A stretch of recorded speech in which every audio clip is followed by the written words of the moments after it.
du cidre artisanal.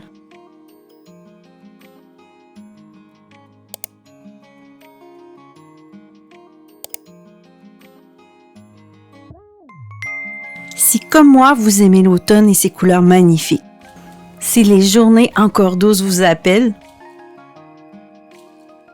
et que vous cherchez le moindre prétexte pour une balade en forêt, j'ai peut-être l'idée de l'activité parfaite pour vous. Pourquoi ne pas faire du cidre maison? Quel beau prétexte pour aller aux pommes. En tout cas, pour moi, ça prend moins que ça. Pour faire du cidre, on va avoir besoin d'une tourie. Une, c'est peut-être pas assez. Des bondes, d'un hydromètre, d'une cuillère de brassage, d'un entonnoir et du nécessaire pour aseptiser. Ici, j'utilise de l'Aseptox. Il faut en effet s'assurer que notre surface de travail et notre matériel soient bien stérilisés. Je vais ici procéder de la même façon que vu dans la vidéo sur la bière partie 1. Avant de pouvoir être pressées pour en extraire le jus, les pommes doivent être déchiquetées. Pour ce faire, j'utilise une déchiqueteuse de jardin. Elle est conçue pour les brindilles, mais fonctionne étonnamment bien. On va aussi avoir besoin d'un pressoir, ce qui peut être facilement loué. Et bien sûr, des pommes. Et des pommes, on va en avoir besoin beaucoup. Ça prend environ 40 kg de pommes pour une tourie de 24 litres. Idéalement, ça va nous en prendre une variété afin de rendre notre cidre plus équilibré. Des plus sucrés et des plus acides, mais surtout, et ce sont sans doute les plus difficiles à trouver, des plus amers.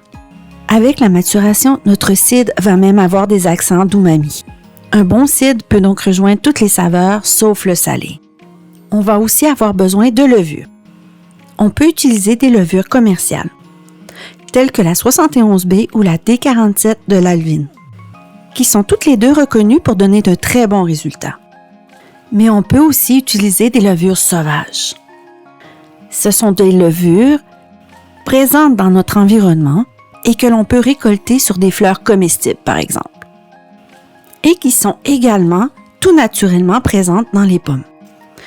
En utilisant ce type de levure, les résultats peuvent être quelque peu aléatoires, ce qui veut dire qu'on peut obtenir un cidre tout à fait exceptionnel, comme tout à fait ordinaire. Par contre, comme les levures sauvages sont propres à notre environnement, c'est une façon différente de goûter notre terroir et une opportunité d'explorer des saveurs différentes. J'ai en ce moment des roses et du jasmin en fleurs. Je vais donc ajouter les pétales récoltés à du jus de pomme pasteurisé. Il est important que le jus soit pasteurisé seulement, avec aucun additif. On va ensuite laisser la nature agir. Il est important d'utiliser des pommes récoltées sur la branche. On veut éviter toute forme de contamination. Malgré tout, on va commencer par bien les laver. Ici, j'ai dû utiliser ce que j'avais de plus grand, la baignoire.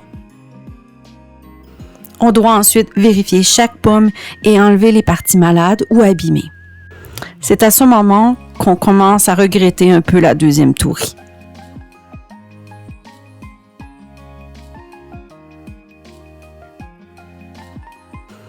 On doit ensuite déchiqueter toutes les pommes .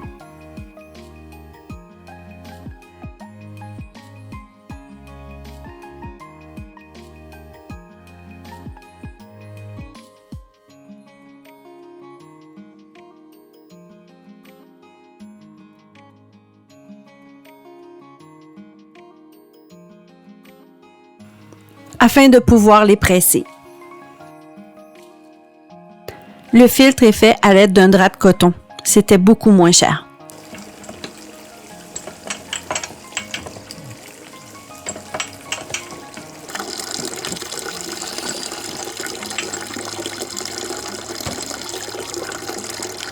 On verse le jus dans la tourie aseptisée et normalement, il ne resterait alors qu'à mettre les levures. Mais j'ai utilisé quelques pommes tombées par terre. Donc, afin d'éviter la maladie du hamburger qui vient avec la E. coli, Je dois pasteuriser mon jus à au moins 70 degrés Celsius. C'est juste plus sécuritaire. On va prendre la densité de notre jus. Cette étape est importante afin de s'assurer d'avoir un taux de sucre suffisant. On veut en effet que le taux d'alcool soit propice à la conservation de notre cidre. Pas assez de sucre donne pas assez d'alcool, donc mauvaise conservation. L'hydromètre fonctionne de la façon suivante. Lorsque plongé dans un liquide, il flotte. Il est gradué de façon à ce que l'eau indique 1. Il va donc indiquer une valeur inférieure à 1 pour un liquide moins dense que l'eau et une valeur supérieure à 1 pour un liquide plus dense. Nous avons besoin d'une densité minimale de 1,045. Il nous manque donc 0,007. La règle dit que pour une augmentation de 0,005, on doit ajouter 12 ml de sucre par litre de jus, ce qui correspond dans mon cas à 16,8 ml de sucre par litre de jus. On peut ajouter du sucre blanc ou du miel.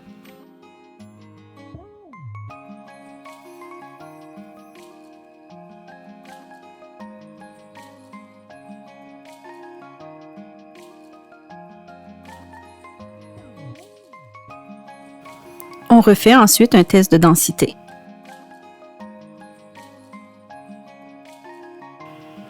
N'oubliez pas de prendre des notes. Ça va être important à la fin pour calculer notre taux d'alcool.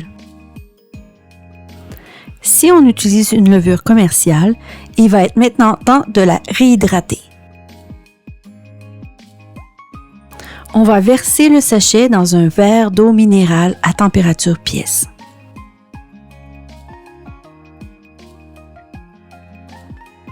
L'eau minérale contient des nutriments qui vont nous la garder en santé.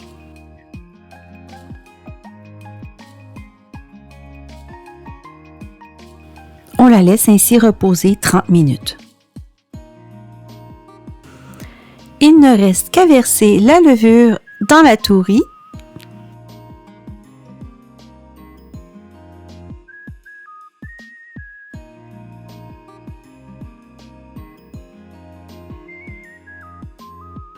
et à bien brasser.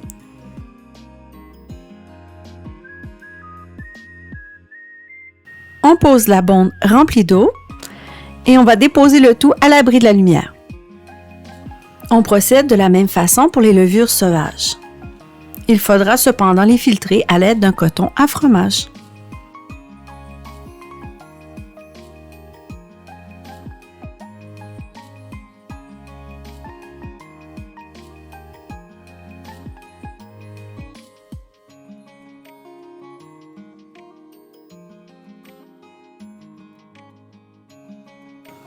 Chaque type de levure agira à sa vitesse. Un signe que la première fermentation est bien entamée est cette lie qui est expulsée. Ici, on peut remplacer la bonde par un tube. Il faut permettre à la lie de sortir puisqu'elle risque d'affecter le goût.